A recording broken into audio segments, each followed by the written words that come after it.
খাবি বল না। আজকে তুই যা খাবি আমি তাই বানাবো, তোর পছন্দ মতোই রান্না করব। বল আজকে কি খাবি? তোমার যা ইচ্ছে তুমি তাই বানাও। না না তুই বল না। আরে বাবা কিছু হবে না, তুই বল, তুই যেটা বলবি আমি সেটাই বানাবো। তাহলে একটু কষা কষা করে মাংস বানাও, অনেকদিন খাইনি মাংস। এই গরমের মধ্যে আমি মাথা পুড়িয়ে পা পুড়িয়ে মাংসের দোকানে যেতে পারবো? আর যদিও বা নিয়ে আসি, এত ঝাল দিয়ে মাংস রান্না করে কি এই গরমের মধ্যে খাওয়া উচিত?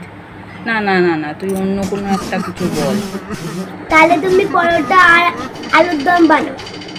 পরোটা আর আলুর দম এই গরমের মধ্যে? ময়দা খাবি? পেট খারাপ করবে না? না না না না, তুই অন্য কিছু বল তো। তাহলে তুমি ডাল ভাতই বানাও। ডাল ভাত?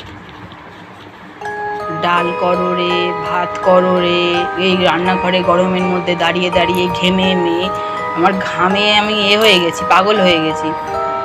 দাঁড়িয়ে দাঁড়িয়ে ডাল করো, আবার ডালের সাথে তো আবার শুধু ডাল ভাত খাবি না, তার জন্য কিছু ভাজা করো। বাবা এত কিছু রান্না আমি করতে পারবো না এই গরমের মধ্যে, অন্য কিছু বল। তাহলে আমি মুড়ি আর জল আছে, মুড়ি জল খেয়ে নেবো। হ্যাঁ সেটাই ভালো, মুড়ি জল খেলে পেটও ঠান্ডা হবে, গরমকালে শরীরও ঠান্ডা হবে। যা গিয়ে রান্নাঘরে মুড়ি জল আছে খেয়ে নে, আমি যাই বাবা, আমার সিরিয়ালটা শুরু হয়ে গেল। হায় হায় হায়, এ কি আমি মাকে নিয়ে পড়লাম।